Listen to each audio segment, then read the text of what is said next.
Hamnet, le match du Kremlin, Mussolini, pas mal de films et séries sont sortis récemment et j'ai envie de vous donner mon avis. Il n'y aura pas d'ordre précis mais je vous mettrai le timecode dans la description et le commentaire épinglé. Je vais pas revenir sur les films sur lesquels je prépare des vidéos ou les films que j'ai déjà évoqués en critique à chaud. C'est un avis rapide, c'est pas une critique complète sur certains films, je vais aller très vite sur d'autres un peu plus lentement. Pas de spoiler évidemment, je compte sur vous pour me donner votre avis sur les films dans les commentaires. Et c'est vrai que j'essaie de faire ce genre de vidéo une fois par mois, mais malheureusement en décembre j'avais tellement de travail que j'ai pas pu le faire, donc je vais aussi rattraper dans cette vidéo les films de décembre. Et puis vous connaissez, vous pouvez me suivre sur Letterboxd, Serialized ou Backlogged pour les jeux vidéo, car oui, dans cette vidéo, il y a aussi un jeu vidéo. La première œuvre dont j'ai envie de parler s'appelle La Voix de Inrajab. Alors ça, je l'avais rapidement évoqué sur TikTok pour motiver les gens à aller voir ce genre de projet, mais pour faire simple, c'est l'histoire d'un call center en Palestine qui reçoit l'appel d'une enfant de 6 ans coincée dans une voiture constamment mitraillé par l'armée israélienne. C'est un film de fiction, mais les enregistrements du téléphone sont les vrais enregistrements. Ils sont authentiques, c'est la vraie voix de l'enfant que vous entendez dans le film, et déjà, ça peut diviser.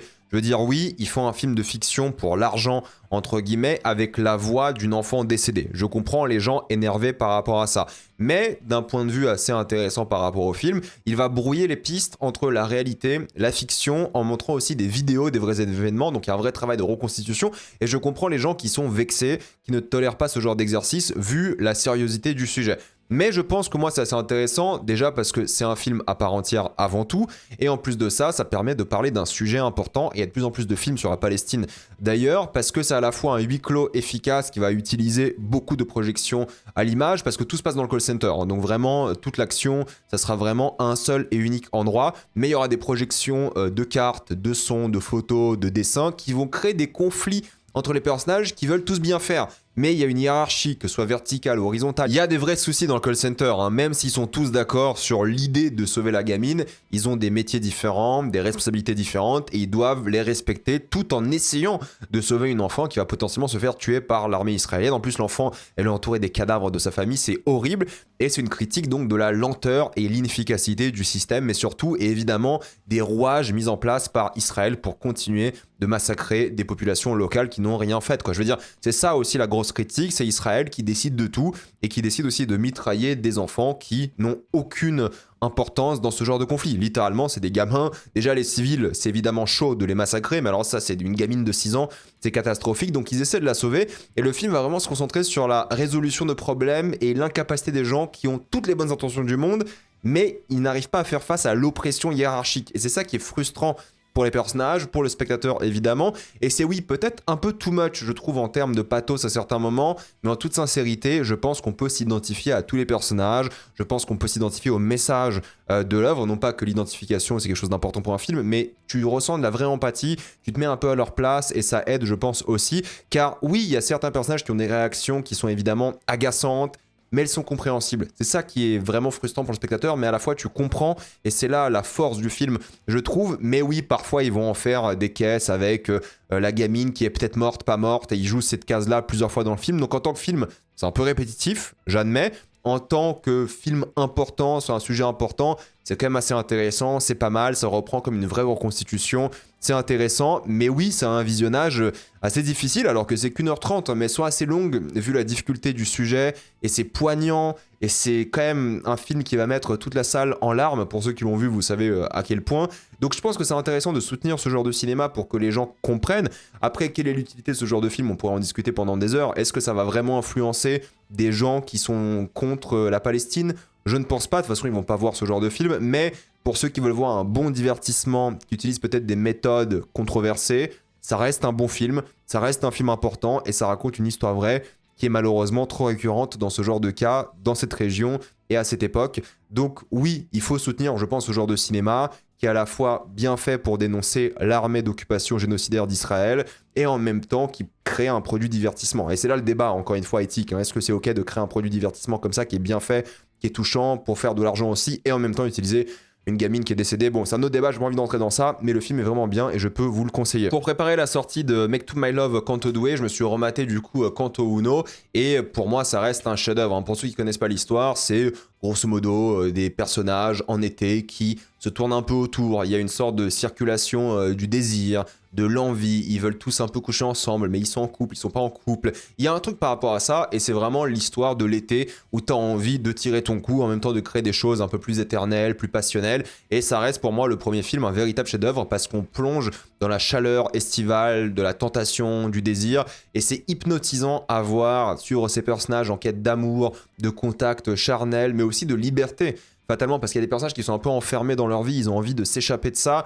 Et Keshish, le réalisateur, en fait, il arrive à filmer un moment qui est universel de la vie, qui semble naturel, authentique et tragique en même temps, mais il est attirant. En fait, on a envie d'être dans ce monde avec ce personnage-là, qui se tourne tous un peu autour, parce qu'on a tous un petit peu vécu ça. Vous savez, l'été où il fait chaud, il y a des couples, des trucs. Je pense qu'on se reconnaît quand même pas mal dans ça aussi, parce que c'est quelque chose d'universel. C'est ça la beauté. Parfois, on a envie, pas envie, c'est compliqué. Des choses qui sont vraiment bien par rapport à ça, et c'est palpable. On sent la chaleur des corps, la transpiration, le contact. On est vraiment dans le moment présent, sans jamais vouloir le quitter. Et on dirait qu'à la fois, c'est chorégraphié, mais aussi improvisé. C'est trop particulier parce que chaque regard, chaque mouvement, t'as l'impression que c'est full impro, que c'est un documentaire, que c'est naturaliste. Et oui, on est dans une plongée concernant la jeunesse, l'envie de vivre un moment, l'été, d'amour ou autre. Et c'est fascinant à voir parce que l'été, il semble interminable. Il est éternel avec une confrontation entre la plage, la beauté du sud, en même temps le nord, un peu plus gris, symbolisé par Paris. C'est à la fois voyeuriste grâce à ces longs plans qu'on va avoir sur ces corps, mais aussi sincère parce qu'ils sont emprisonnés par leurs envies, leurs pulsions. Et à certains moments, tu as envie de leur dire, mais en fait, embrassez-vous, couchez ensemble, faites un truc, parce que c'est frustrant pour tout le monde, dont les spectateurs. Et tu as envie qu'ils soient libres de quitter cette région, de vivre autre chose, mais ils sont aussi emprisonnés. C'est ça qui est vraiment très très fort. Et c'est un film sur le destin et ce qui sépare les gens. Qu'est-ce qui aveugle les gens, comme le soleil qui est beaucoup mis en avant? Est-ce que ça vaut le coup de partir ailleurs, tenter quelque chose de nouveau, de différent, alors que cet endroit, c'est un peu le paradis sur Terre? J'adore tous les personnages, leurs interactions, et j'adore ce qu'ils vivent, et on ressent vraiment ce qu'ils vivent, c'est ça qui est fort, on ressent grâce à la mise en scène, grâce aux acteurs, grâce au dialogue, grâce au toucher, c'est vraiment bien fait, c'est tellement divertissant, c'est hypnotisant, tu regardes les 3 heures passer à une vitesse folle, on est vraiment fasciné par la convivialité, de la famille, les triangles amoureux. En fait, c'est tellement bien construit. Ça parle de péché aussi. Ça met nos protagonistes dans un endroit qui, pour nous, spectateurs, est toujours un peu compliqué parce que parfois, ils font des bêtises, parfois, ils font de belles choses. Bref, pour moi, c'est l'équilibre parfait. C'est magnifique, enfin visuellement, mais aussi dans ce que ça raconte, les thématiques, et c'est dur d'en parler sans spoiler, mais le ressenti, j'ai l'impression d'être à la plage, d'être emporté, c'est un truc que tu vois jamais au cinéma, et ça reste extrêmement fort. Maintenant, j'ai vu le deuxième, et clairement, je suis moins emballé du coup par Canto Doué, la suite direct au premier film. De toute façon, ils ont tourné les 2 films au même moment. Il y avait Intermezzo entre les deux, qui était un film qui sortira jamais parce que c'était polémique, en même temps, il y avait des problèmes de bande-son, parce qu'ils avaient des musiques trop chères pour ce genre de film, ils allaient jamais pouvoir les payer, et en même temps, ils ont quand même 2 films qui ont été tournés il y a 10 ans déjà, 2017-2018, et là ils ont sorti le deuxième de manière un peu discrète, c'est un flop, évidemment, ça en parle beaucoup moins, je sais pas s'il sera aux récompenses par exemple et tout, mais c'est la suite directe au premier film, c'est le même âge des personnages, le même moment, ça reste quand même très très bien sur la relation entre les personnages, car le film il passe au fait du désir à l'amour et se concentre sur comment conclure les intrigues de manière satisfaisante. Donc il faut vraiment voir Kanto Uno et Kanto Doué pour avoir la fin de l'histoire, ça c'est évident. Et il va continuer à évoquer ce sentiment d'emprisonnement, de mettre en parallèle avec la liberté potentielle de partir à Paris ou Los Angeles. Dans ce cas-là, on ressent toujours les protagonistes tourmentés et moins heureux par le fait de vivre une vie qui leur convient pas au final, mais c'est ça qui est fort, c'est que c'est plus crépusculaire comme film et ça peut que mal finir, t'as l'impression, mais en même temps t'as envie d'être avec eux pour toujours. J'aime beaucoup encore une fois le rapport qu'a Keshish par rapport au mépris de classe, au regard amoureux, la sensualité interdite. En fait, le film reste très naturaliste, c'est la suite directe, donc la mise en scène n'a pas vraiment changé. Ça se voit que ça a été un peu recadré, recoupé pour montrer moins de fesses, moins de seins, ça se ressent un petit peu, mais on vit encore une fois avec ces personnages-là une journée d'été. Et cette fois-ci, je trouve que c'est moins solide, c'est moins efficace dans les intrigues, ils se perdent beaucoup plus dans des choses extravagantes, moins engageantes malheureusement. On sent aussi que le film est coupé pour ne durer que 2 heures, parce que le premier c'est 3 heures quand même, là c'est 2 heures et quelques. Il est recadré, il est moins sulfureux, on est moins proche des personnages que d'habitude. Alors oui, c'est un peu le but pour le coup en termes de mise en scène et par rapport à l'histoire. On est dans l'excès un peu tragique, plus que dans le premier qui avait une énergie, comme je le disais, chorégraphiée / improvisée, qui était vachement bien. Mais tout de même, c'est quand même la belle fin de ce conte d'été, mais moins marquant que le premier, c'est sûr. Peut-être justement car il tente moins de choses, mais ça reste quand même très bien. Je veux dire, c'est très divertissant, c'est très cool. Il y a plein d'idées de mise en scène, c'est touchant, c'est beau, ça parle de l'impossibilité de l'amour. Il y a pas mal de belles surprises que j'ai pas envie de spoiler, évidemment. Donc oui, ça reste quand même très très bien et je peux le conseiller aussi, mais clairement en dessous par rapport au premier. Un autre film que j'ai vu après s'appelle Another Earth. Alors ça, c'est des films qu'on a cités dans les émissions Rage Bait qu'on fait tous les jeudis, évidemment. C'était le film de Charlie Danger et c'est assez sympathique. Voilà, c'est l'histoire d'une femme fascinée par une nouvelle terre qui était découverte. C'est littéralement une sorte de terre parallèle exacte à notre monde actuel et il se passe des choses différentes et forcément c'est une allégorie pour ce que va vivre le personnage principal, ses conflits dans sa vie, ses traumatismes, son passé. Évidemment, c'est un film qui parle de ça, de regrets, comment vivre avec ce qu'on a vécu, ce qu'on a fait. Est-ce qu'il y a un chemin de la rédemption qui est possible? Et si les choses seraient passées différemment? Et c'est ça le symbole de la planète, en fait, deux planètes parallèles, parce que dans un monde on aurait fait autre chose et la vie aurait été complètement différente. C'est des questions un peu existentielles, classiques qu'on se pose tous les jours. Et le film va vraiment interroger ça via cette planète, mais aussi via la relation que cette femme va bâtir avec un homme, pour une raison très particulière que j'ai pas envie de spoiler ici. Et là, c'est un film de science-fiction, entre guillemets, qui coûte genre $100 000, quoi. Ça coûte que dalle, c'est tout petit, c'est limite un huis clos dans une baraque, mais ça va vraiment déconstruire le deuil. Et pour cette femme, elle va essayer de trouver un moyen de se rattraper par rapport à ce qu'elle a fait. Oui, c'est un peu formel dans la mise en scène, oui, c'est un peu du déjà vu, mais c'est sympathique, ça se regarde bien, c'est court, je crois que c'est genre 70 minutes, enfin c'est très très court, je sais même plus, je l'ai vu il y a quelques mois déjà, et pour 100 000 balles, ils ont fait un travail assez impressionnant. Et vous connaissez l'actrice, elle a bossé sur DOA, DOA c'était sa série, et on ressent un peu la vibe DOA.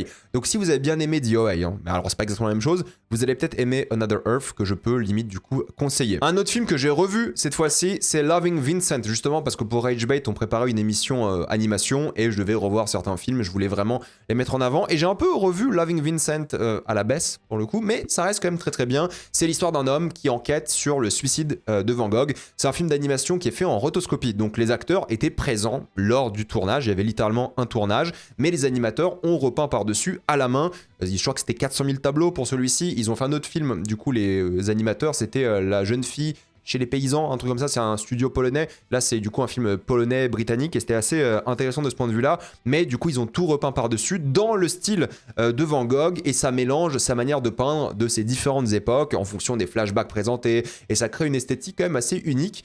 On n'a jamais vu ça, hein, littéralement, des films qui sont faits comme dans le style de Van Gogh. Alors oui, c'est tourné par-dessus des acteurs et tout, et du coup, il y a la voix des acteurs assez connus à certains moments, mais ça crée quelque chose de fort pour le film parce que ça va lier l'art, la création aux enjeux thématiques de l'œuvre. Il y a un doute quand même sur Van Gogh. Est-ce qu'il s'est suicidé? Est-ce qu'il a été tué? On découvre sa vie du point de vue d'un enquêteur, qui est pas un enquêteur de police, mais genre un fils de postier inexpérimenté, et c'est un film qui a parlé de solitude, d'isolement physique, social, et c'est un homme incompris artistiquement qui est passé un peu à côté de sa vie et qui a gagné en popularité après sa mort. Et ça qui est intéressant, c'est qu'on va essayer de le découvrir comme une sorte de puzzle, littéralement une enquête par rapport à qui il était. Et c'est une sorte de monde aussi qui regrette un peu sa disparition parce que c'était quand même un génie, il n'était jamais respecté lorsqu'il était en vie, c'est un hommage à son existence et c'est en même temps une critique du monde qu'il a abandonné parce que le monde qu'il a abandonné était assez rude avec lui. Et ils déconstruisent un peu le cliché de l'artiste fou pour se concentrer vraiment sur l'aspect social de la fraternité au sein d'une ville ou d'un village et de l'art.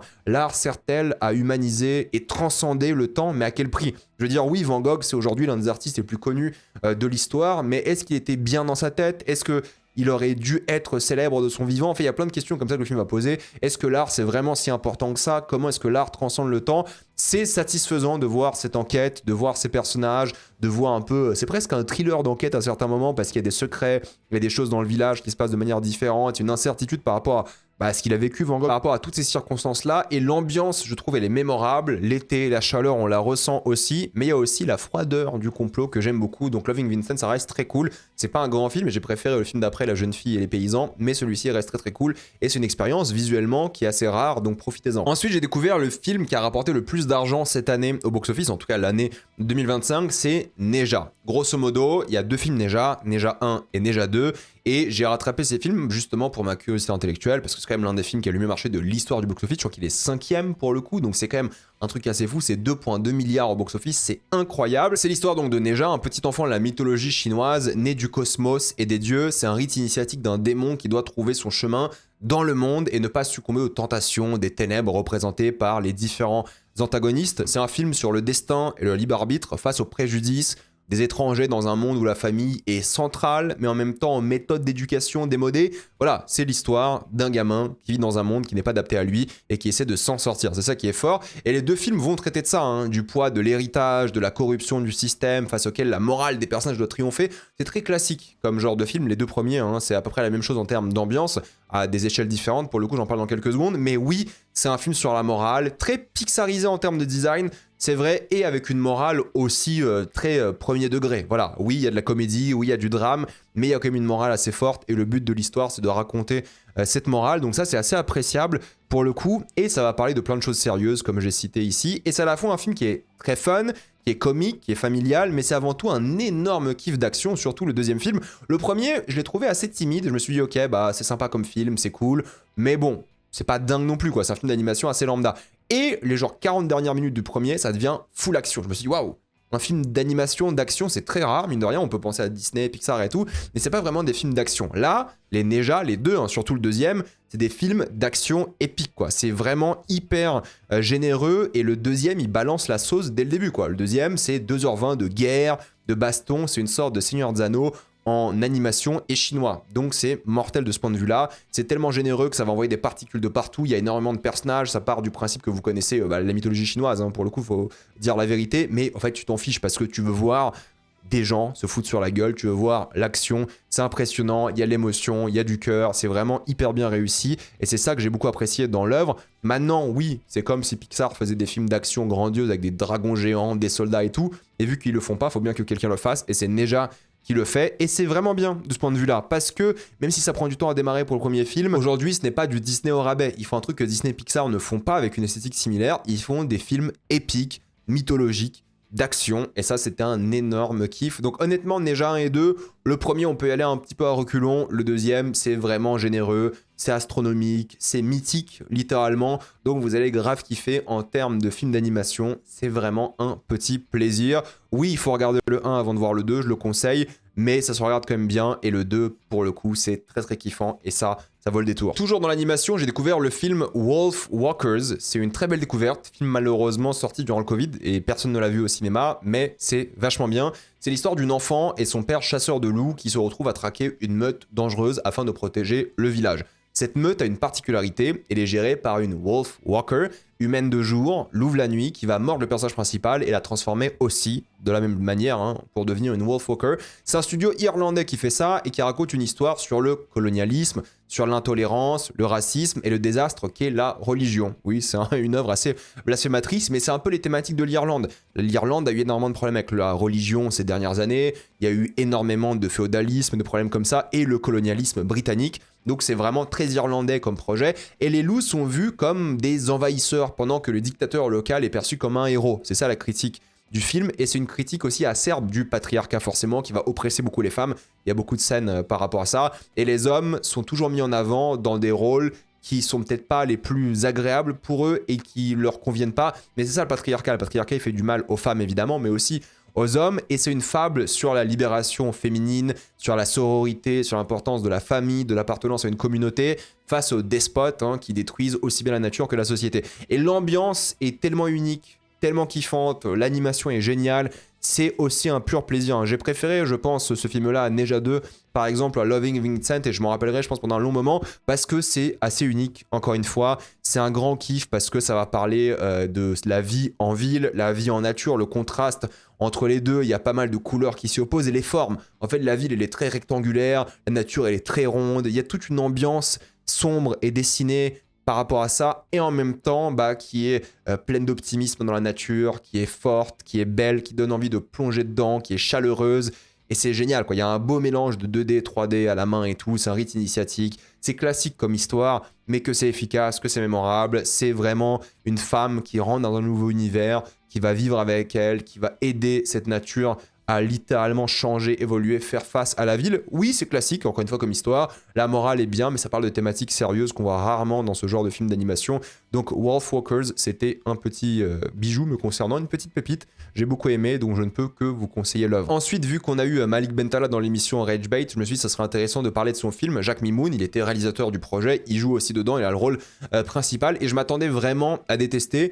Et au final, ça va. c'est cool, c'est divertissant, c'était pas du tout horrible. On ressent la vibe Amblin, clairement, sur cette île dangereuse dans laquelle des personnages, tout sauf prêts pour l'aventure et la survie, doivent s'adapter afin de ne pas y passer. Les relations entre eux sont plutôt sympathiques, entre amitié, trahison, mais c'est le côté comique qui m'a sorti du film, parce qu'en fait, si c'était vraiment en mode un peu Indiana Jones, un peu Spielberg et tout, j'aurais vraiment apprécié, mais c'est un peu une comédie française populaire, donc il y a trop de blagues, trop de désamorçage, alors que les péripéties en soi, elles sont plutôt cool, plutôt fun à suivre. C'est d'ailleurs pour ça que la fin est meilleure, parce que la fin est bien plus sérieuse, elle trouve son équilibre, mais j'ai trouvé quand même l'œuvre sincère. C'est-à-dire que oui, il y a du budget, oui, c'est un gros film tourné en Thaïlande. Allez voir notre émission Rage Bait avec Malik Bentala, il explique en détail comment il a fait ce film. Ça se voit que c'est un film qui est fait entre potes, que les gens sont à fond dedans. On ressent l'envie de bien faire. Certaines thématiques sont sérieuses et bien sur le star system, l'écologie, l'hypocrisie de certains et comment fonctionne le monde du cinéma, des médias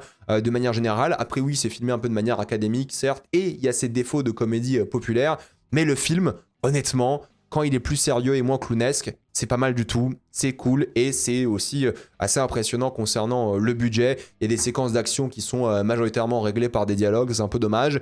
Mais ça reste cool, honnêtement, ça se regarde bien. C'est pas un énorme film, mais c'est sympathique et je m'attendais à détester, mais vu que c'est fait avec le cœur, on ressent que c'est quand même pas mal et t'as pas envie de le détester parce que les intentions sont bonnes, donc Jacques Mimoun, ça va. Ensuite, l'un des meilleurs films de l'année dernière était Résurrection, il était dans mon top évidemment. J'ai vu l'œuvre épique chinoise, encore une fois, de Bigan et je suis moins fan que son film Un grand voyage vers la nuit qui m'avait beaucoup plus impacté, je trouve, mais ça reste une expérience de cinéma unique. En gros, on va voyager à travers l'histoire du pays via le médium du cinéma grâce à 5 histoires d'anthologie différentes, mais évidemment toutes liées par des thématiques, mais dans leur style. Film muet, plan séquence de 50 minutes et des choses comme ça. Je vais pas vous spoiler les 5 histoires pour le coup pour ceux qui n'ont pas vu. C'est 5 contes différents dans la mise en scène, mais à chaque fois avec une plénitude d'idées constante. Je pense qu'il n'y a pas un seul plan sans tentative de composition, de montage, d'effets spéciaux, d'ombre. C'est inventif pendant les 2h40, ça surprend tout le long et ça met une claque visuelle assez dingue. Donc si vous voulez aller voir ce film juste pour l'impact waouh de mise en scène, pour les tentatives, les choses qu'ils font de manière générale, c'est un bijou de ce point de vue-là. Vous n'allez pas être déçu, ça c'est évident. Ça met vraiment une claque visuellement en termes de photos. Et le deuxième acte, moi, il m'a étonné. Enfin, c'est une ambiance tellement différente, je me suis dit, c'est pas possible. Enfin, le mec est complètement fou. Bigan, il a trop d'idées. Et c'est littéralement ça. C'est l'histoire d'un pays, c'est la fresque. Les décors sont marquants parce qu'en fait, ils nous immergent dans un mythe, dans le travail de lumière qui va nous marquer émotionnellement et qui va jouer sur le symbolisme constamment. C'est à la fois une expérience qui est sensorielle et en même temps qui devient émotionnelle avec beaucoup de choses qui concerne forcément le pays, qui concerne forcément le monde du cinéma. Et comme le pays, justement, la manière de filmer les corps change au fur et à mesure, surtout dans une histoire qui n'a pas vraiment de personnage. Alors oui, il y a ces rêvoleurs et tout, mais en gros, il n'y a pas d'histoire, entre guillemets. C'est juste 5 séquences un peu différentes, avec un personnage qui va dans les rêves des gens. Et du coup, forcément, tu as une impression de rêve tout le long du projet. Mais moi, je ne l'ai pas suivi, ce film-là, pour l'histoire, mais plus pour l'expérience vraiment sensorielle qu'autre chose. C'est ça qui m'a beaucoup plu, et c'est ça qui m'a marqué. Et en même temps, je trouve que c'est accompagné d'une musique qui est magnifique, c'est M83 qui fait la musique, ce qui est assez étonnant. On est plongé dans un monde à la fois expérimental et intemporel, et le film joue sur le temps, le rêve, la structure même du récit pour créer l'émotion, pour créer un cycle. Et vu que ça va parler de la Chine, c'est-à-dire la Chine de Mao, la Chine sous invasion japonaise, plein de trucs comme ça que j'ai pas envie de spoiler, la Chine un peu du futur, qui s'ouvre vers le monde, il y a un côté où un train qui symbolise évidemment le passage vers le nouveau monde et en même temps les transferts, les liens entre les peuples. Il y a aussi une sorte de fleuve qui va symboliser ça aussi. Bref, il y a plein de choses comme ça. C'est un film qui est rempli de symbolisme. Je pense que si vous connaissez l'histoire de la Chine, c'est encore plus intéressant, c'est encore plus marquant. Le film est exigeant, on va pas se plaindre pour une fois qu'il y a un film exigeant. Mais ça qui est fort, c'est qu'en fait, c'est tellement maîtrisé, millimétré et travaillé de A à Z, mais on a quand même l'impression que c'est improvisé aussi, quoi. Tout est cohérent, tout est logique, mais tout semble authentique, naturel, et c'est ça qui est fort. Et le plan séquence de fin, il est dantesque évidemment, comme d'habitude avec lui, c'est 50 minutes de pur plaisir. Ça va parler de mort, de résurrection du cinéma évidemment, de l'art, de l'homme. C'est un film qui va parler de vampirisme, un petit peu culturel aussi. C'est un film qui est faussement historique, mais qui s'attaque à l'importance de préserver l'âme humaine, mais ça fait un peu vraiment fresque d'un pays, alors que c'est imaginaire, quoi, c'est purement symbolique. C'est vrai, cependant, que mon souci, il est que certaines histoires sont moins intéressantes que d'autres, moins engageantes, et la séparation entre elles se sent. Ça reste quand même une expérience rare à voir en salle. C'est clairement pas pour tout le monde, c'est expérimental, c'est long et lent, mais quel plaisir, quoi. Et t'y penses, il reste en tête. Enfin, je l'ai vu il y a un mois déjà, je l'ai encore en tête, je pense à pas mal de moments. Il n'y a pas beaucoup de dialogue, par exemple, mais à chaque fois, c'est magnifique. Et en même temps, il y a une histoire, tu ressens le poids du passé, mais en même temps, l'histoire avec un grand H, c'est prenant, c'est grand, c'est un film épique, quoi. Mais est-ce que ça va plaire à tout le monde? Non, parce que c'est peut-être plus expérimental que ce précédent. Mais honnêtement, si vous êtes fan de cinéma, ça c'est une œuvre qui va devenir intemporelle, qui va marquer le monde du cinéma pour toujours. Mais quand même, c'est pas pour tout le monde. C'est juste ça que je veux dire. Moi, ça m'a pris, ça m'a happé et ça méritait d'être dans mon top des meilleurs films de l'année dernière parce que c'est un pur bijou. Ensuite, j'ai vu un film étonnamment similaire parce que c'est aussi la fresque d'un pays. J'ai vu Train Dreams et j'ai passé un très bon moment devant. C'est une œuvre Netflix qui parle de l'Amérique et son évolution lors du XXe siècle du point de vue d'un travailleur ordinaire qui ne souhaite que passer du temps avec sa famille, mais malheureusement, il doit travailler à travers les différents États des États-Unis. Et c'est un film à la fois critique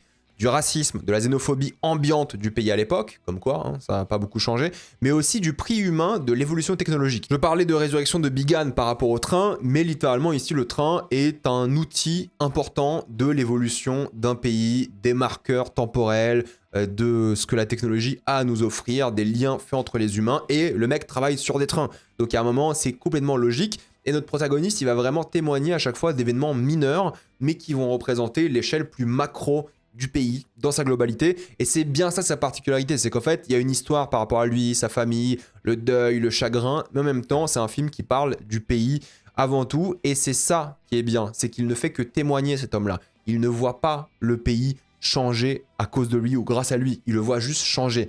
Il est passif et n'impacte en rien le monde qui l'entoure. Il y a une approche très Terrence Malick. Alors ce genre de plan, c'est clairement Terrence Malick.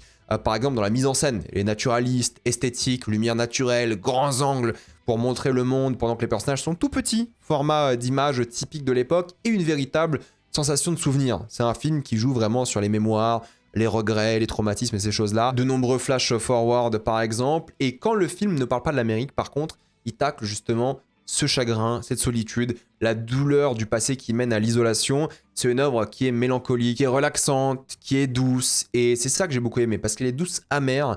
Et je peux le conseiller, c'est qu'1h20, ça fait vraiment dormir, mais dans le bon sens du terme. C'est apaisant, mais touchant, et dramatique, et tragique. Et ça parle d'un pays. Joel Edgerton est génial dedans, donc c'est un film qui est vraiment beau. Est-ce que c'est le plus mémorable de tous les temps? Peut-être pas, mais honnêtement, un petit plaisir, ça se regarde très très bien, donc je peux vous le conseiller aussi. Vu que j'ai parlé de bons films, il faudrait parler aussi de mauvais films. J'ai vu Good Boy, c'est hyper décevant et inintéressant, ce film d'horreur tourné du point de vue d'un chien. Oui, oui, c'est le point de vue d'un chien qui est pris ici, et une fois cette idée essoufflée, au bout de 5 minutes, le film est extrêmement long alors qu'il dure 1h10 et c'est une tentative qui est à la fois expérimentale mais en même temps qui marche pas du tout car il n'y a qu'une seule idée. En fait, il n'y a pas de film, il y a juste une tentative. Ah je vais filmer mon chien et le film d'horreur du point de vue de mon chien.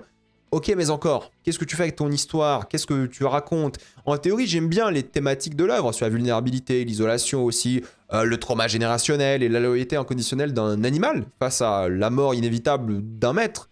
Mais ça sauve pas un film. Parce que l'artifice de la mise en scène, en fait, il gâche le film, fatalement. Ça marche pas du tout. Déjà, c'est pas un film d'horreur, ça c'est du bullshit, hein, c'est ridicule. C'est plus une sorte de drame un peu familial entre un maître et voilà son kleps. Mais ça marche pas du tout, quoi. C'est ridicule, c'est risible, c'est pas émouvant du tout. Il y a une approche un peu documentaire, mais c'est tellement prévisible. Il y a rien qui surprend, alors que le but même de la mise en scène, c'est de surprendre, de changer, de faire un truc un peu différent. Là, c'est la même chose en boucle, les mêmes plans, le même montage, la temporalité qui est nulle. Il n'y a aucune surprise, il n'y a aucune émotion, il n'y a aucune immersion sonore. Oh, honnêtement, hein, ça tombe à l'eau comme pas possible. C'est une catastrophe, c'est un échec total. Le concept marche 5 minutes, quoi. Et ensuite, c'est une répétition en boucle. Donc, énorme déception, je ne peux pas vous conseiller ce film, clairement. Donc, laissez-moi reparler de bons films avec L'Agent Secret, que j'ai absolument adoré. C'est une capsule du Brésil des années 70, en pleine dictature. En gros, on va suivre le personnage de Wagner Moura, qui est exceptionnel. Franchement, il mérite l'Oscar d'après moi. Alors, j'ai pas vu Timothée Chalamet pour l'instant, mais Wagner Moura est incroyable. Mais on sait pas pourquoi on suit son personnage.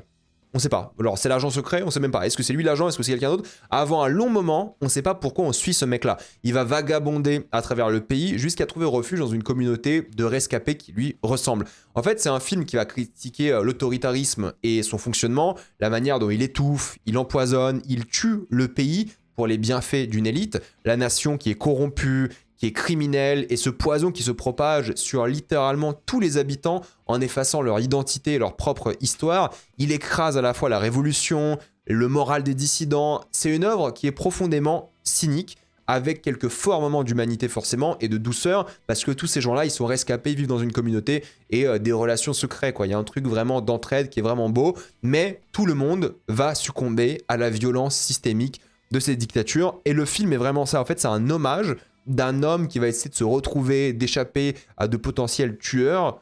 Mais pourquoi ?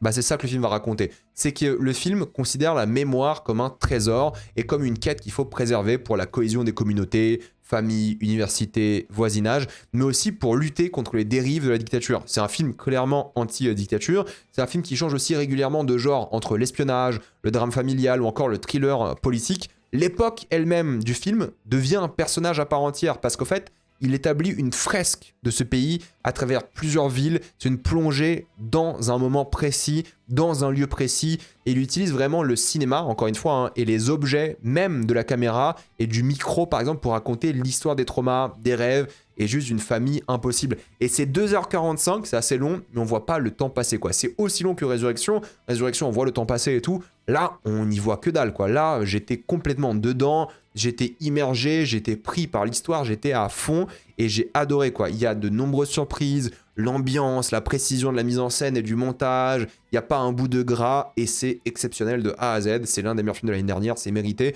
parce que ça parle de sujets sérieux, avec des idées dingues, avec un acting exceptionnel, avec une ambiance mais unique pour le coup. Ça fait voyager, c'est dépaysant et en même temps c'est tragique. C'est triste, ça nous fait penser à notre monde, aussi à nous. C'est malheureusement d'actualité. Et en même temps, ça parle de mécanismes sérieux, politiques, par rapport aux souvenirs surtout qui m'ont marqué. J'ai adoré. L'Agent Secret, l'un des meilleurs films de l'année dernière. Regardez-le si vous ne l'avez pas vu, ça vaut le détour. Ensuite, je me suis maté un documentaire qui s'appelle Score, a Film Music Documentary. Bon, je vais aller très très vite, c'est très sympa. C'est un documentaire sur la musique de film qui a été fait il y a 10 ans. Il explore la manière de faire de la musique grâce à des interviews de compositeurs de renom, leurs aspects les plus créatifs, mais aussi les enjeux et difficultés à travailler seul, ou en équipe avec différents réalisateurs par exemple. Bon, voilà, c'est un truc où vous allez peut-être rien apprendre sur la musique, mais si vous connaissez rien sur la musique de film, vous allez peut-être apprendre un petit peu sur comment ça fonctionne, les difficultés, les différents métiers de la musique de film. C'est intéressant, il y a quelques passages sympas avec des gens connus, Hans Zimmer, James Cameron, des choses comme ça.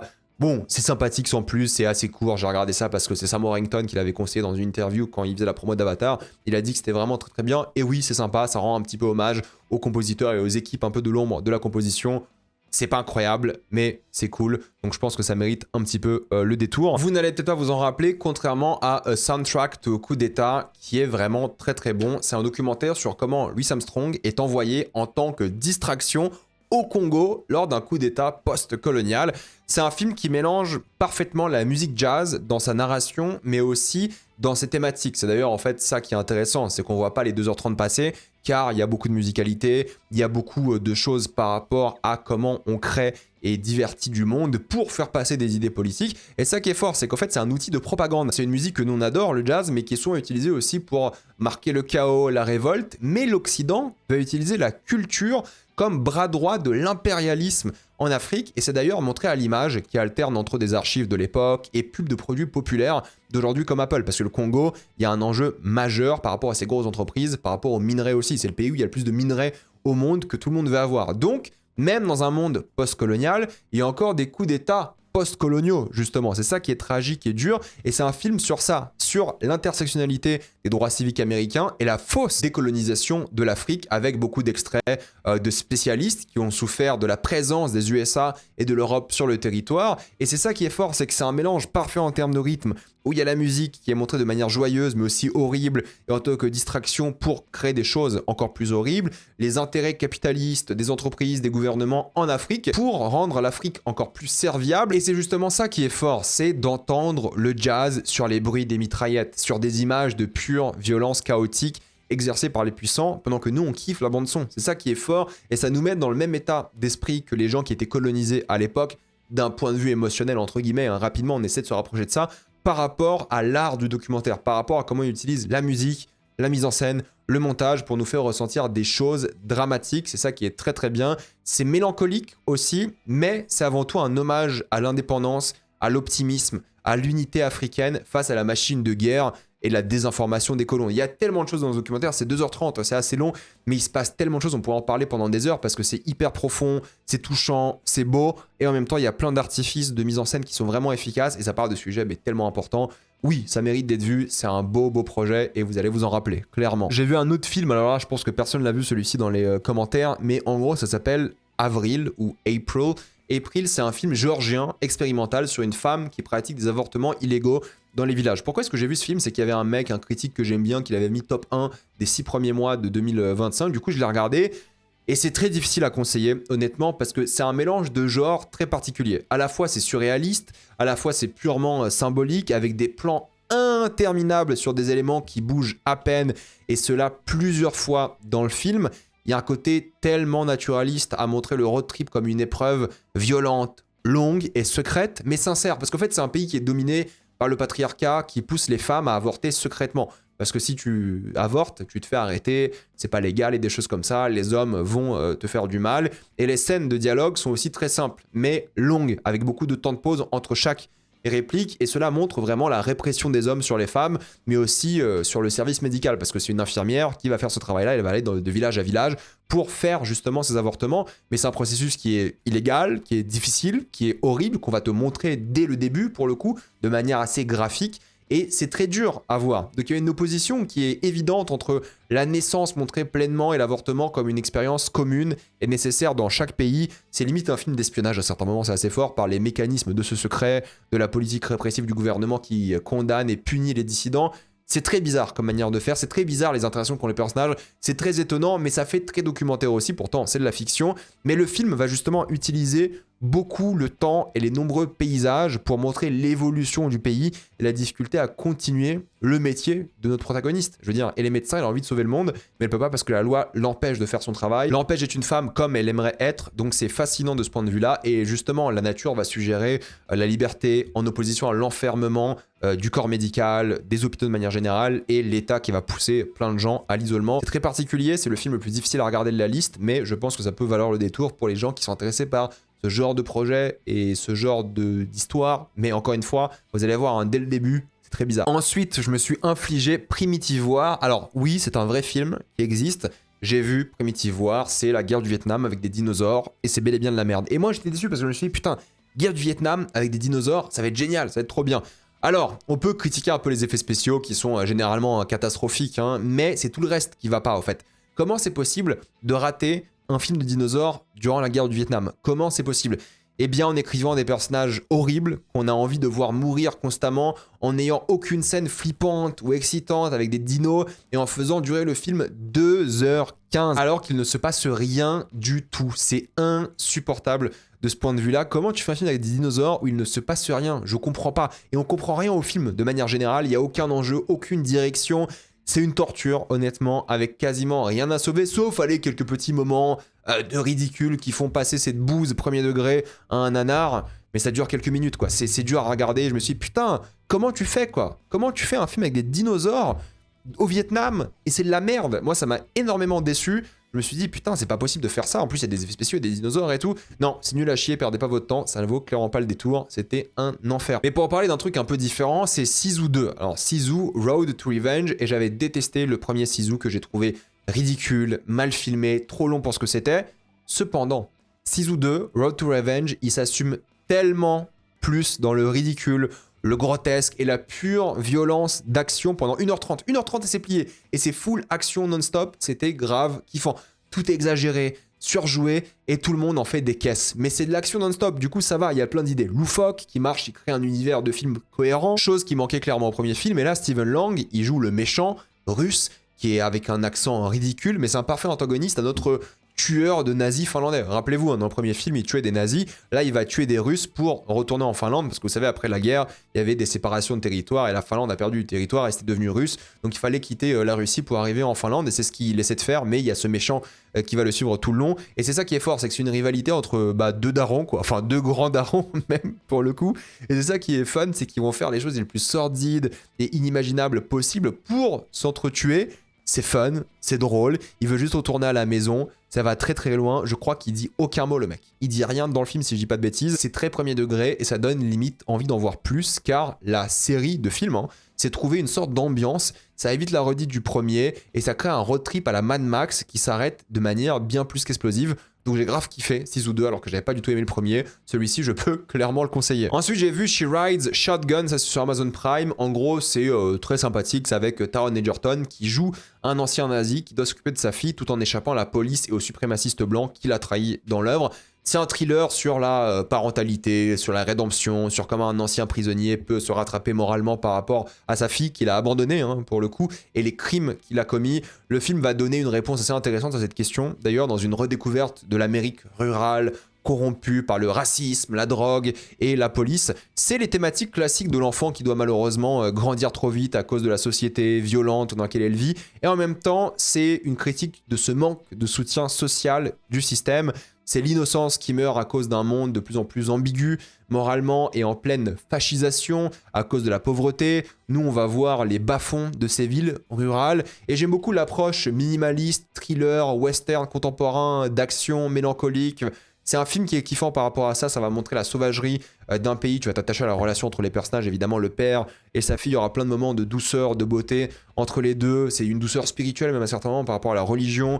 Il y a une longue scène d'action en musique dans le film qui est assez réussie et c'est vraiment long avec qu'une seule chanson. C'est une structure de film efficace, c'est peut-être du déjà vu mais les 2 heures passent bien. Donc si vous voulez voir un thriller sympathique, bien joué, efficace de tous les points de vue, oui, c'est très cool, c'est pas du tout exceptionnel, vous allez sûrement pas vous en rappeler, mais c'était sympa, j'ai bien aimé mon visionnage. J'ai regardé un film beaucoup moins bien pour le coup, c'est le film Mads, et j'ai voulu apprécier ce film français d'Infecté qui est tourné en un seul plan séquence, mais que c'était long. C'est 1h30, pourtant c'est un vrai plan séquence si je dis pas de bêtises, mais bordel, je veux dire pareil, les films qui sont un high concept de mise en scène comme ça, où t'as qu'une seule idée durant tout le long, si t'arrives pas à bien la faire, bah c'est une catastrophe. Et là, c'est pour le coup une catastrophe. C'était hyper long et je vois pas du tout l'intérêt du plan séquence, quoi. Mis à part pour l'immersion ou la vitesse de propagation du virus, mais ça marche pas. Enfin, pour moi, c'est très cheap. Oui, c'est un petit projet, pour le coup, c'est normal que ce soit cheap, mais ça n'apporte rien de thématique à l'œuvre, ça n'apporte aucune richesse. Cela ne crée pas un film plus mémorable, c'est un gimmick plus qu'autre chose. Et mis à part le plan séquence, bah en fait, il n'y a aucune autre idée de mise en scène.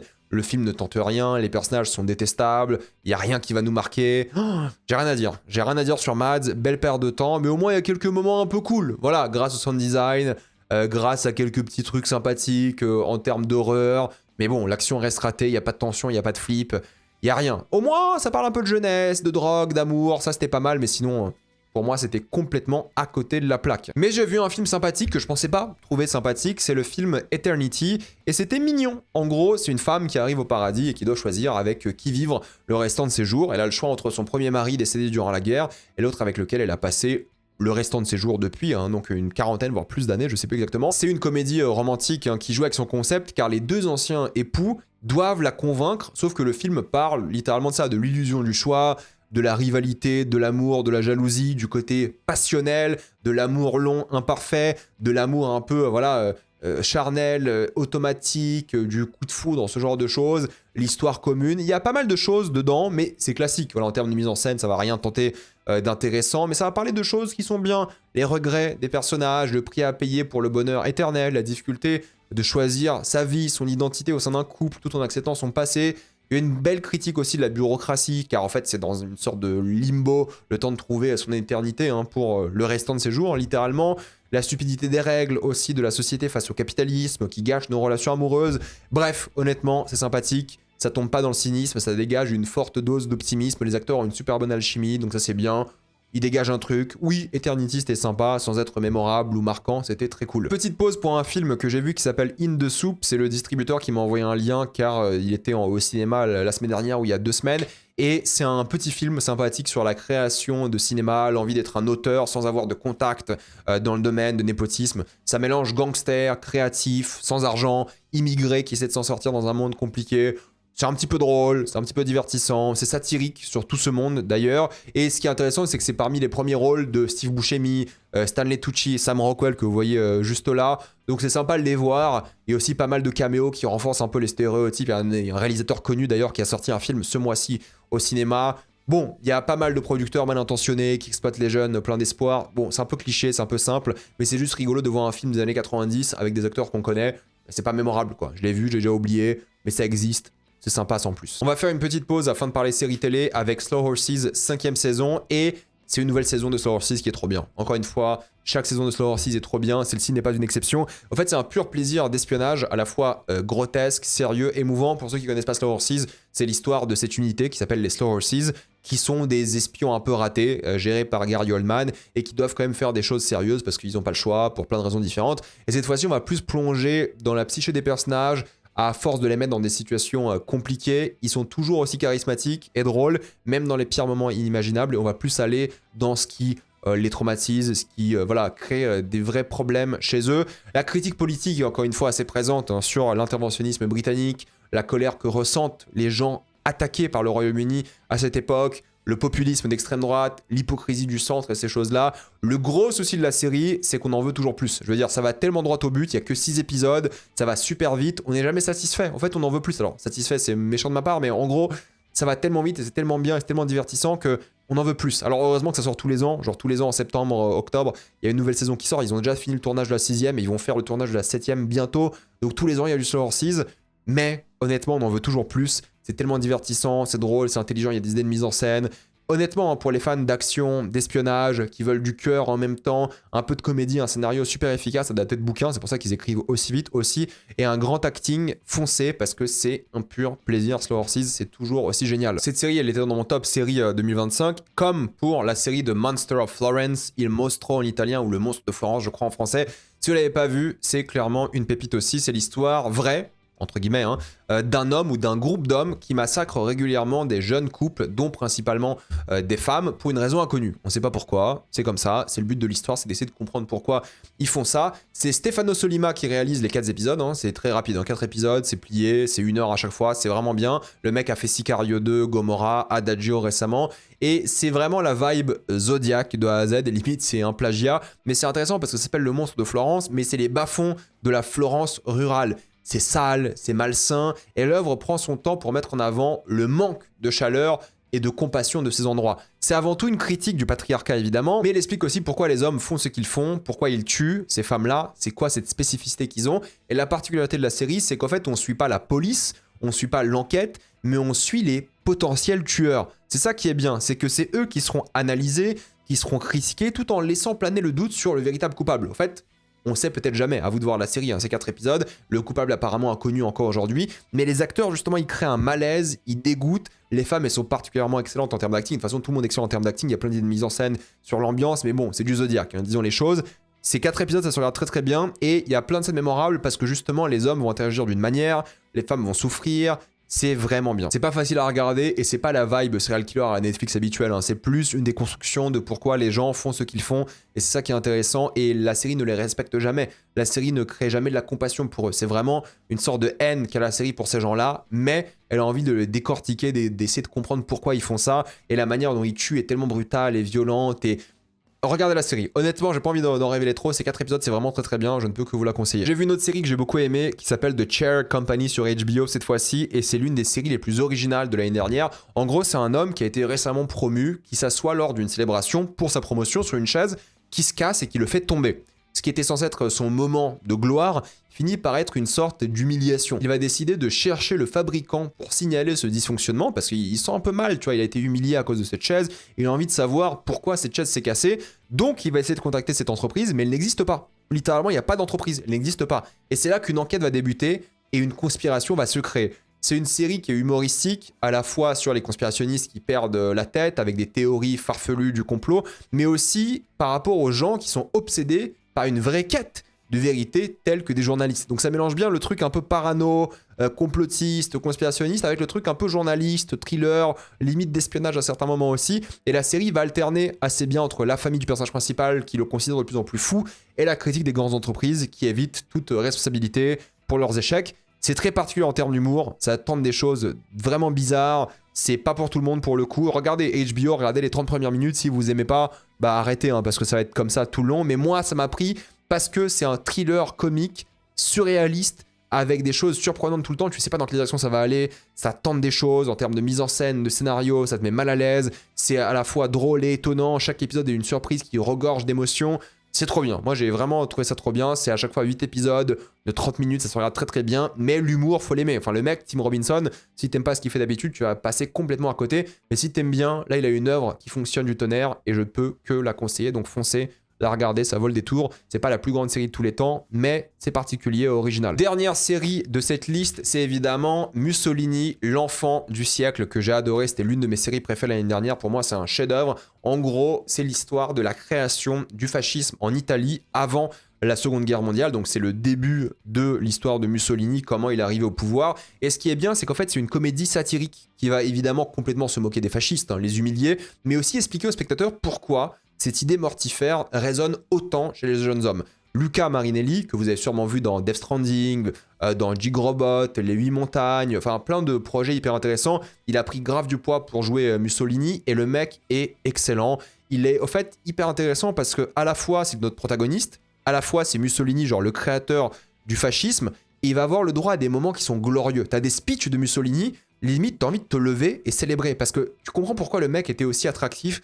Tu comprends pourquoi ses idées ont bien marché, parce que la mise en scène fait que tu as envie d'être de son côté. Et ça, c'est fascinant, parce que ça te met dans la tête des gens qui y ont cru à l'époque et qui sont tombés dans le fascisme, parce que ça crée des moments glorieux. Et ça, c'est génial de voir les troupes motivées, et toi, en tant que spectateur, te sentir motivé par, vous savez, l'émotion esthétique de l'œuvre. Alors évidemment, on est tous contre le fascisme, j'espère, sauf si vous votez RN, cassez-vous, mais c'est ça qui est dingue, c'est qu'on va nous mettre à la place de ces gens-là, grâce à l'émotion. C'est Joe Wright qui réalise tous les épisodes, hein. C'est le mec qui a fait Les Heures Sombres récemment, Orgueil et Préjugés, ces choses-là. Et la série va se la jouer un peu Fleabag, facho littéralement, parce que Benito va briser constamment le quatrième mur, il va parler aux spectateurs et expliquer ce qu'il fait, tout le temps. Et c'est fascinant de suivre l'ordure qu'il est, et en même temps le protagoniste d'un point de vue narratif. Que ce soit avec ses plans, ses trahisons, ses manipulations, c'est comme un peu suivre Thanos, vous savez dans Infinity War, je compare parce que j'en ai parlé récemment dans une vidéo, mais en gros tu suis le méchant, et là tu suis le méchant et t'as envie qu'il gagne, non pas parce que le fascisme c'est bien, mais parce que narrativement c'est ce qui est intéressant, tant en tant que spectateur, ce qui est dramatique, ce qui est fort, c'est de voir le méchant gagner, et c'est notre protagoniste, donc en fait tu suis ses obstacles, tu suis ses défis et comment il va les contourner, donc c'est à la fois très drôle parce que ça va se moquer de ces fascistes-là, et en même temps, c'est fortement tragique car on voit l'impact que ce mec a sur le monde et c'est beaucoup mis en avant par cette mise en scène qui est géniale. Je trouve, il va très bien utiliser son gros budget avec beaucoup d'anachronismes musicaux, même des répliques. À un moment, il va se retourner face à la caméra et il va dire « Make Italy Great Again ». Alors c'est peut-être un peu kitsch et nul comme ça, mais le contexte de ce moment-là est tellement génial. Tu te dis « Putain, c'est trop bien, quoi. » Il y a plein de trucs comme ça, il y a des musiques qui n'ont rien à voir avec l'époque et tout. C'est une ambiance folle, il y a du symbolisme, mais partout, religieux, politique, italien. C'est tellement généreux en termes de photographie, de mise en scène, de budget, il y a beaucoup de figurants, de décors différents, c'est toujours très bien utilisé, il y a une vraie mise en scène qui va refléter l'évolution de ce personnage-là, mais aussi de ce mouvement politique dangereux. Bref, ça a la gueule, c'est super bien joué, c'est super bien rythmé, c'est 8 épisodes d'une heure qui passent super vite. Vous allez adorer, quoi. C'est une série de fous. Pour moi, tout le monde devrait la regarder. Ça, sur Netflix, c'est top 1 pendant des mois et des mois, quoi. Ça, c'est parfait, c'est accessible, c'est universel, c'est grand public. Alors oui, il y a du cul, de la violence, des morts et tout, hein, mais c'est tellement bien. C'est sur Mubi en France, si je dis pas de bêtises. Ça peut changer, hein, mais bon, c'est génial. Si vous n'avez pas vu Mussolini, regardez Mussolini. C'est une pépite et l'une des meilleures séries que j'ai vues peut-être même de ma vie, tellement c'était engageant, intéressant. Ce que tu ressens, c'est contradictoire, c'est top. Je vais rapidement parler d'un jeu vidéo parce que j'ai envie de parler un peu d'Avatar, Frontiers of Pandora, que je me suis tapé après avoir rematé tous les films Avatar l'année dernière. Je me suis dit, putain, j'ai envie de rester sur Pandora encore, j'ai envie d'y vivre. Et je me suis dit, allez, je vais réessayer le jeu que j'avais testé à l'époque sur Ubisoft Plus, leur plateforme de streaming, là, entre guillemets, enfin pas de streaming, mais d'abonnement. Je me suis dit, ok, j'avais pas aimé au bout de 2 heures, ça m'a saoulé, 3 heures, c'est du Ubisoft, c'est insupportable et tout. Mais on m'a dit, force, essaie d'avoir l'icrane, voler, voir ce que ça fait dans le monde ouvert et tout. Et objectivement, ce jeu est gaze. Non, mais objectivement, les quêtes sont nulles, l'histoire est nulle, le gameplay est très basique, très moyen même. C'est du Far Cry Primal, du pauvre. Il n'y a rien qui va de tous les points de vue qui font que c'est un bon jeu vidéo. Mais je vais vous dire un truc. J'ai passé un bon moment. Pourquoi? Premièrement, parce que je jouais pas en solo, je jouais en coop avec un pote. J'ai fait ça en stream. Il y a les VOD disponibles sur Twitch et sur ma chaîne secondaire de rediffusion. Et j'étais avec un pote. En fait, avec un pote, c'était stylé parce qu'en fait, le gameplay, on s'en foutait un petit peu. On jouait entre nous. C'était sympa. C'était sur Twitch en même temps. On lisait le chat. Il y avait un truc où c'était cool. Jouer à ça en solo, je pense que c'est impossible. Hein. Ça doit être trop chiant en solo, insupportable. Mais là, honnêtement, avec un pote, dans ce monde ouvert et tout, c'était divertissant. C'était rigolo. On l'a bien farmé. Et ce qui est bien dans le jeu, quand même, c'est le monde ouvert, quoi. Pandora, génial. Genre, c'est le genre de jeu, si un jour j'ai envie d'aller sur Pandora, au lieu de lancer un film, j'ai envie de lancer un jeu où moi je suis le Navi. Moi j'ai mon Ikran, je vole, je vis des trucs, je tue ces Sky People, la RDA et tout. C'est grave kiffant. En fait, l'immersion, les graphismes, la direction artistique, la musique et tout, c'est génial. Et ça crée un truc qui est trop bien. Justement, cette immersion dans ce monde, Pandora comme ça, c'est trop bien. On n'a pas fait encore les DLC, je les ferai peut-être dans quelques mois. Mais c'est ça qui, moi, me fait kiffer dans l'œuvre. Hein. C'est littéralement plonger dans Pandora, voir ce monde, voir ces personnages-là. Même je m'en fous des personnages, mais voir des navis. En fait, c'est ça. C'est quand t'es en dépression Pandora, t'as pas assez de Pandora dans ta vie. Jouer au jeu, c'est cool. T'as ton Ikran, t'as ton cheval et tout. C'est divertissant. Voilà, juste pour le monde, pour l'univers. Les quêtes sont nulles. Elles sont répétitives. C'est bancal. C'est nul. Objectivement, c'est un mauvais jeu. Mais pour l'ambiance, pour le monde et tout, moi ça m'a un peu fait kiffer et j'étais avec mon pote et tout, donc c'était vachement divertissant. Pour ça, je peux clairement le conseiller. Si vous êtes en dépression Pandora, si Pandora vous manque, là oui.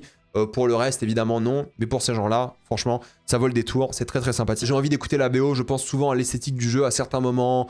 Bon, voilà, juste pour ça, c'est cool. Mais sinon, c'est objectivement un mauvais jeu. Hein. L'achetez pas en jouant seul, en pensant que ça va être un bon jeu. Non, achetez-le, explorez un peu Pandora si vous voulez. Et puis basta, quoi. Mais dès que vous avez l'Ikran, le jeu est bien meilleur. Et c'est ça qu'il faut, c'est l'Ikran. Et si vous rushez la quête principale, je pense que vous pouvez l'avoir en quelques heures. Et à partir de là, le jeu change et ça vaut le détour. Mais sinon...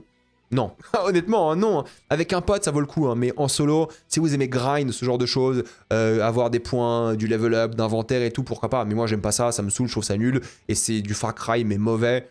Là, non. Mais pour l'univers, pour les fans, pourquoi pas, à la limite. Maintenant, pour parler de quelques films récents, j'ai vu Magellan, qui raconte donc l'histoire de Magellan, qui va coloniser le monde. Et c'est un film intéressant parce qu'il se concentre un peu sur deux choses principales. C'est la colonisation. Évidemment, on va suivre cet homme-là, qui va vivre ce périple, arriver dans une sorte d'île, et en même temps coloniser ces gens-là de plein de manières différentes. Mais c'est avant tout un film sur la foi, la spiritualité et la religion. La religion qui est un outil 100% hypocrite, hein, dans l'œuvre d'ailleurs, de colonisation. On va faire passer des choses. Il y a un moment, il y a un personnage qui va soigner quelqu'un avec des médicaments et il va dire ok, c'est pas les médicaments qui ont sauvé ton enfant, c'est Dieu, c'est le petit Jésus. Et c'est ça l'idée du film, c'est comment est-ce qu'on utilise l'imagerie religieuse, comment on utilise la foi et toutes ces choses-là pour coloniser, pour utiliser une force, une sorte d'excuse, hein, c'est ça, hein, la religion, pour oppresser les gens, pour leur faire du mal. Et en même temps, toi de ton côté, qu'est-ce que tu penses de la religion ? Qui tu es par rapport à Dieu, qui tu es par rapport aux prêtres, est-ce que les prêtres sont des personnes que tu dois respecter, aimer,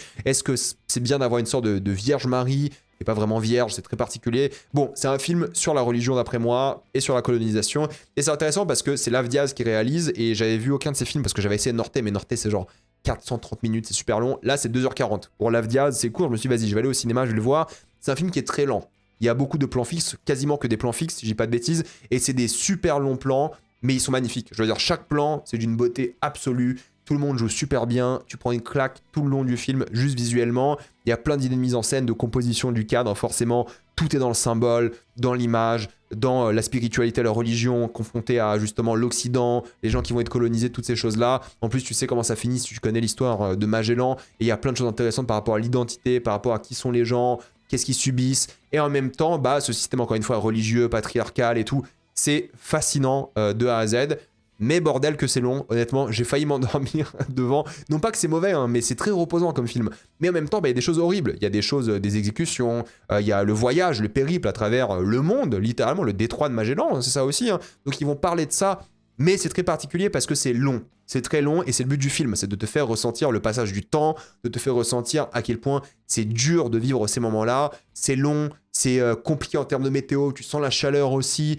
C'est magnifique. Objectivement, c'est magnifique. Formellement, c'est un super film. C'est tellement bien fait. C'est tellement bien joué. C'est tellement particulier aussi dans les interactions des personnages. Le montage aussi coupe à certains moments. Tu te dis, ok, c'est bizarre, mais tu comprends l'impact. C'est tellement plaisant. C'est une aventure qui fait penser aussi beaucoup à Aguirre, qui était sorti il y a des décennies, hein, de Herzog. Il y a beaucoup de références à ça aussi, surtout sur une sorte de fleuve.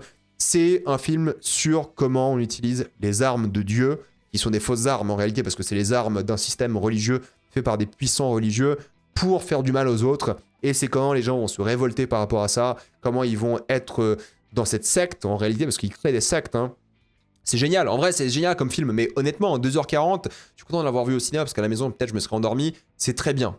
Formellement, c'est très très bien, c'est super, c'est magnifique, c'est beau, j'ai adoré, je vais m'en rappeler peut-être toute ma vie, c'est super.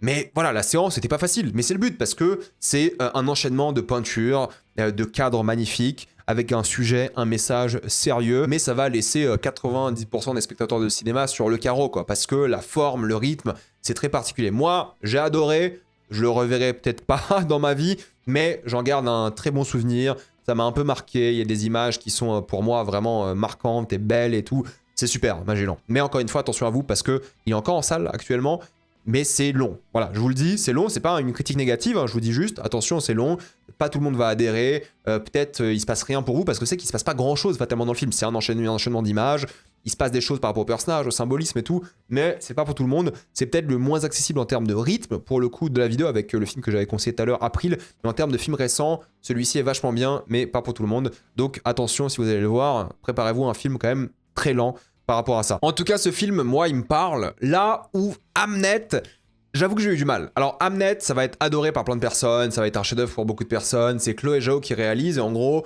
c'est la romance entre William Shakespeare et donc sa femme, littéralement dans l'œuvre. Mais ça va plus loin que ça, parce que c'est l'histoire d'une famille et surtout sur le deuil après la mort d'un enfant. C'est comme ça que va être racontée l'histoire, c'est par rapport à comment une famille survit la mort d'un membre de sa famille, dont un enfant, et c'est ça la particularité et la chose très émouvante. C'est l'un des favoris aux Oscars, évidemment, il va être nommé partout, à droite, à gauche et tout, et j'ai envie d'en parler parce que Hamnet, c'est à la fois un film que je trouve formellement génial, en termes de mise en scène, Chloé Zhao, elle a plein d'idées sur le symbolisme, sur ce que vivent ces personnages-là, sur comment raconter de manière purement visuelle leur évolution, leurs relations, leurs sentiments, enfin, franchement, c'est très très fort, quoi. Chloé Zhao, elle est très forte, elle a beaucoup d'originalité. C'est un peu académique par rapport aux Oscars, ça en fait un peu des caisses, un peu Oscar bait, j'ai l'impression à certains moments, en termes de mise en scène, mais formellement, elle est forte, elle a un sens du rythme, elle a un sens du montage, elle est géniale, quoi. De ce point de vue-là, en termes de mise en scène,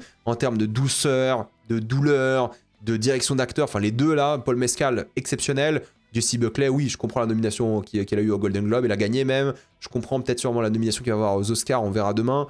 Génial, honnêtement génial, elle est super, ils sont super bien dirigés, j'ai une alchimie qui est particulière, qui est folle, qui est touchante, il y a des séquences, surtout une séquence de fin que j'ai trouvée mais tellement belle et incroyable, et les gens vont chialer devant cette séquence de fin et tout.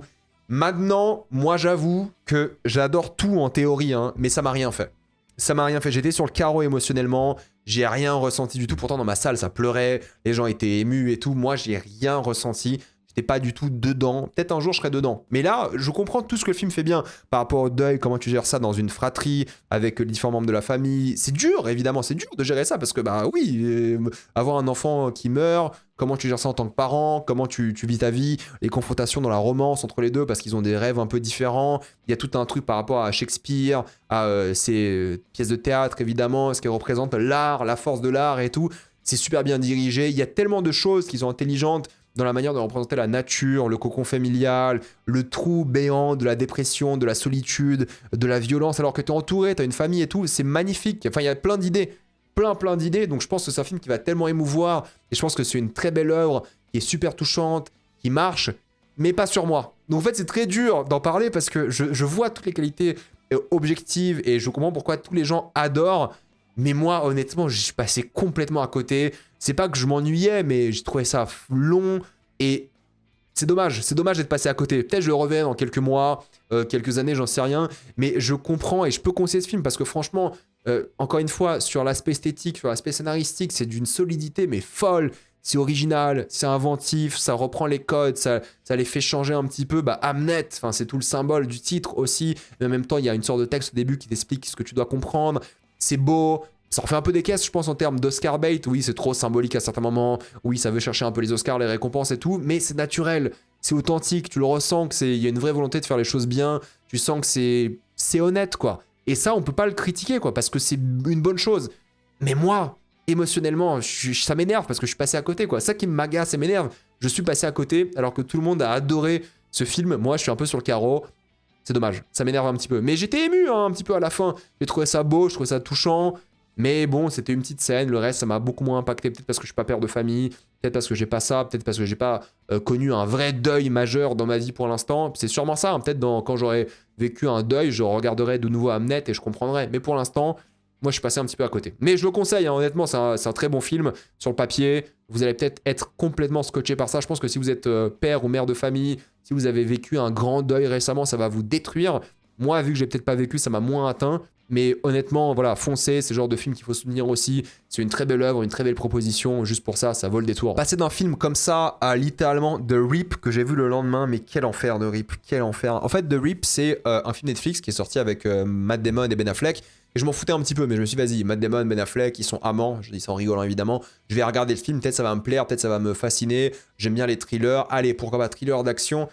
C'est horrible. En fait, c'est un film qui va raconter l'histoire de flics, toute une escouade, qui vont trouver beaucoup d'argent de drogue, mais il y a uniquement une certaine somme qui a été donnée à la police, donc 300 000, sauf que eux ils trouvent des millions. Mais ils savent qu'il y a que 300 000 qui ont été répertoriés. Donc, en théorie, de 300 000 à X millions, l'argent il est disponible. Ils pourraient le prendre pour eux. Donc, c'est l'histoire de flics qui vont peut-être tomber dans la corruption et qui vont voler l'argent des trafiquants de drogue, du cartel, pour leurs propres intérêts. Et c'est tout un conflit moral sur est-ce qu'il faut prendre l'argent du cartel? Est-ce que c'est bien d'être un flic corrompu? Est-ce que tu te bats contre ce système? Est-ce que tu participes au système? Est-ce que tu vas faire des choses pour aider tes copains flics qui sont mal payés, qui souffrent et tout? C'est un film d'action, thriller sur les narcotrafics et en même temps sur la morale et l'éthique des policiers. C'est sympa pendant un long moment, c'est vraiment bien joué, c'est cool, les acteurs sont bons, l'esthétique, bon un peu à la Netflix, lisse numérique entre guillemets, mais ça va, honnêtement voilà, esthétiquement en termes de mise en scène c'est plutôt sympathique, il y a quelques idées sympas aussi, surtout dans l'action, mais aussi dans la manière de représenter les deux agents, Matt Damon et Ben Affleck. Ça se casse la gueule à partir d'un moment. Il y a une scène dans un van, les gens qui ont vu le film savent de quoi je parle, qui casse complètement le film, qui part dans un délire complètement différent et c'est full action. Et l'action est sympa sans plus quoi. En fait, le film est pas mauvais en soi. Il est regardable, il est ok. Les acteurs ils ont une bonne alchimie, mais ça en fait des caisses en termes de scénario. Ça va dans tous les sens à la fin. C'est ridicule, l'action marche beaucoup moins bien. T'es pas attaché au personnage. Bon, ok. Mis à part voir Matt Damon et Ben Affleck faire leur truc ensemble, ça n'a aucun intérêt. C'est inutile.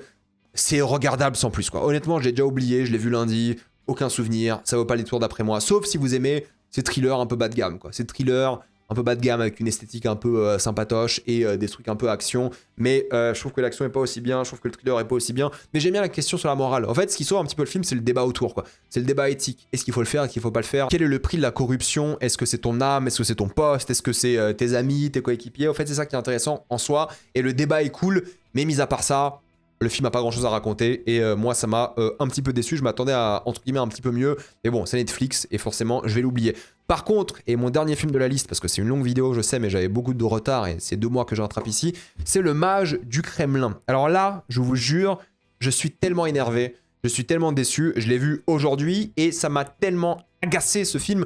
En fait, Le Mage du Kremlin, c'est l'histoire du mec qui va apparemment influencer Vladimir Poutine. C'est Jude Law qui joue Vladimir Poutine et c'est Paul Dano qui est donc le personnage principal. On va suivre son histoire et sa vie de comment il est arrivé d'être un mec voilà un peu débrouillard, punk, anarchiste, communiste, à un mec voilà qui va chuchoter à l'oreille de Poutine. C'est comme ça que ça a été vendu. L'affiche c'est ça, la bande-annonce c'est ça et tout, mais le film c'est pas du tout ça. C'est pas du tout ça. En fait, le film, au début j'ai bien aimé parce que c'est littéralement genre la Russie à la fin de l'URSS. Qui avait énormément de problèmes, de pauvreté. Après la chute de l'URSS, la Russie c'était une catastrophe, c'était pas possible. Ça parle des problèmes politiques, Yeltsin et des choses comme ça. En théorie, j'ai bien aimé la fresque du pays des années 90, la transition de l'URSS au capitalisme et à quel point c'était problématique, dangereux, les groupes qui se créent par rapport à ça, l'influence américaine justement. Mais après ça, je vous jure, c'est un calvaire. Déjà, première chose qui m'énerve, c'est qu'il se passe rien dans le film. C'est une suite de réunions, de rendez-vous insupportables et tout le monde est passif. Je vous jure, les acteurs ne font rien. Paul Dano dans le film, il a un balai dans le cul, comme littéralement tous les personnages. Tous les personnages sont infâmes, les acteurs sont tellement nuls, les dialogues, oh là là, en fait, j'ai tellement de choses négatives à dire sur ce film. En gros, c'est une suite de rendez-vous où tout le monde est passif, personne ne fait rien, et c'est à chaque fois une sorte de narration Wikipédia de l'histoire. Alors oui, c'est une sorte de fiction évidemment, mais il y a des vrais événements, et chaque personnage ne va jamais dire ce qu'il ressent, qui il est, il va juste dire l'histoire du pays. Il va raconter ce qui se passe dans le monde, c'est tout. Et il y a une narration par-dessus, parce que c'est au fait Paul Dano qui raconte l'histoire à un autre homme, interprété par un acteur que vous aimez bien, je sais pas si c'est un spoil ou pas, mais c'est un acteur sympa. Et voilà, c'est lui qui va raconter l'histoire, et les dialogues, c'est juste des gens qui racontent des histoires. Donc il n'y a jamais de dialogue un peu par rapport au personnage, c'est toujours l'histoire du pays. C'est en fait, t'as l'impression d'écouter une page Wikipédia, quoi. C'est insupportable. Donc jouer bien avec des dialogues comme ça, c'est pas possible. Et ils jouent tous très mal, je trouve. Il y a personne qui dégage quoi que ce soit. Putain, tu dis Jude Law en Poutine, il lui ressemble. En plus, il a un truc et tout horrible. Et le truc qui est horrible, c'est que putain, c'est tous des acteurs anglophones, ils jouent en anglais, mais ils ont tous, ou presque, des accents russes. Il y a des acteurs qui ont l'accent russe, d'autres non. En fait, ça c'est insupportable. Je veux dire, il y a un moment, c'est même pas du chipotage. Tu fais comme Tchernobyl. Tchernobyl, c'est des acteurs anglophones, ils ont gardé leur accent original. S'ils ont des accents irlandais, écossais, britanniques, on s'en fout, ils ont gardé l'accent. Américain, suédois, ils ont gardé leur accent. Là, il y en a qui ont l'accent russe, d'autres qui n'ont pas du tout l'accent russe. Ça marche pas du tout. C'est un enfer, ça te fait sortir le truc. En plus, les dialogues qui disent c'est juste des pages Wikipédia. Et tout le film, c'est des pages Wikipédia. C'est un enchaînement de pages Wikipédia dites à haute voix. C'est insupportable. Il n'y a pas d'idée de mise en scène, c'est que chant contre chant. Il y a des titres qui apparaissent qui sont dégueulasses. Ça essaie de critiquer les médias. En fait, c'est un enchaînement de Poutine manipule les médias. Poutine et la Russie manipulent les réseaux sociaux. Poutine a envahi la Crimée. Mais on voit jamais rien, il n'y a aucune idée de mise en scène. Il n'y a rien, en fait c'est le vide. C'est un enchaînement de pièces, de rendez-vous où il se passe rien. Il n'y a aucun enjeu, d'aura, je sais pas, en fait il n'y a rien. C'est de la bureaucratie, mais sans rien derrière. En fait, moi j'aime bien les films bureaucratiques sur la politique, des choses comme ça, mais là, il se passe rien dans le film. Ils ne disent rien, ils ne vivent rien, ils dégagent rien, que ce soit en termes de mise en scène, d'acting et tout. Il n'y a rien qui est dégagé. C'est un enfer à regarder. C'est une déception pure parce que moi, j'ai envie de voir ces histoires-là. Je pense que ça aurait été cool, divertissant. Poutine, il n'est pas dans le film déjà. Alors là, Poutine, Jude Law, il a genre quelques scènes, il est à peine dans le film. Paul Dano, il est là dans tout le film. Et t'as Alicia Vikander qui joue la femme de Paul Dano, enfin la femme un peu compliquée. Et c'est un film sur sa famille, sur la relation. En fait, ça va dans tous les sens. Ça raconte rien. C'est un enfer, ça n'assume rien. Putain, moi, tu me dis film sur le mec en mode Rasputin qui chuchote à l'oreille de Poutine, je trouve ça génial. Mais Paul Dano, il fait rien dans le film. Il ne fait rien, il est méga passif. Il ne fait rien, en fait, personne ne fait rien dans le film. Il y a des images d'archives un peu sympas à certains moments et tout. Mais bordel. Bordel, quelle angoisse. Quel enfer. C'est 2h25 en plus, c'est extrêmement long. C'est un ennui total. Moi, je m'attendais à être plongé dans l'ambiance, dans l'univers et tout. Et au début, c'est un peu ça. Je me suis dit, putain, ça va être cool et tout, ça va être sympa. Après, il se passe rien. Dès qu'il devient pote avec Poutine, c'est la fin du film. Je vous jure, dès que Poutine intervient, c'est la fin du film. Le game est plié. En fait, c'est un enchaînement d'événements. Sochi, les Jeux Olympiques d'hiver en Russie. La révolution en Ukraine. En fait, c'est un film clairement à charge contre Poutine. Enfin, logique, normal, il faut être à charge contre Poutine. Mais il fait rien, Poutine non plus. Il fait rien. Il est même pas si méchant que ça dans le film. En fait, ils font rien. C'est un enchaînement de pages Wikipédia. Alors, peut-être, dans cette scène-là, avec Poutine et ce personnage-là, il s'est passé ça. Il se passe rien. Il se passe rien. Il est pas montré comme méchant. Il fait rien de mal. Enfin, c'est pas montré comme ça. C'est ridicule. C'est complètement déconnecté. Je suis tellement déçu et énervé par ce film parce que moi, j'aurais adoré l'adorer. La bande-annonce, elle est mortelle. Honnêtement, la bande-annonce du Match du Kremlin est vend du rêve. Elle est bien. L'affiche, elle est pas ouf, mais il y a un truc et tout. Mais ils font rien dans le film. Ils ne font rien. Tu regardes, tu te dis, ok, bon, en fait, j'aurais dû lire Wikipédia, quoi. Il n'y a pas d'idée de mise en scène, il n'y a pas d'idée artistique, il n'y a rien. Au début, un truc sur l'art, la culture à Moscou, suite à la fin de l'URSS, et je me suis dit, ça c'est intéressant, peut-être ils vont jouer un truc par rapport à ça, ça va être bien et tout. Non, il n'y a rien, parce que l'idée, c'est que ce mec-là est un metteur en scène, il faisait du théâtre avant. Donc, il va mettre en scène la vie de Poutine. Et je me suis dit, putain, c'est ça le concept, en fait, ils vont faire un lien entre le cinéma, la mise en scène, parce que vu qu'il c'était un dramaturge, ils vont faire ce lien-là. Mais en fait, non. En fait, pas du tout. Pas du tout. En fait, le mec fait rien. Je suis désolé, je me répète, mais le mec... En fait, je suis sur le cul du film. Je suis sur le cul. Parce que le mec, il est vendu comme un réalisateur qui va tout changer. Il ne fait rien dans le film. Ils font que subir des trucs et tout. Oh, quelle merde. Mais quelle énorme merde, ce truc. C'est même pas un thriller, c'est même pas un film de... En fait, le film, c'est pas ce qu'il veut être. Et ça, c'est frustrant, c'est énervant. Je suis tellement énervé par rapport à ce film parce qu'il avait tout pour me plaire et rien ne me plaît. Rien ne me plaît. La famille, tu t'en fous, Alicia Vikander, la relation, c'est raté. Ils jouent tous très très mal. C'est une catastrophe, c'est tellement décevant et nul. Oh, c'est austère. Il y a rien en termes de rien. Il y a rien en rien. C'est le film le plus plat que j'ai vu depuis hyper longtemps. Et moi, ça m'énerve encore plus parce que l'idée, le casting de Jude Law en Poutine, génial en théorie. Mais le scénario, la mise en scène, une catastrophe. Le vide absolu. C'est un film... Ils ont réussi à faire un film apolitique sur Poutine, quoi.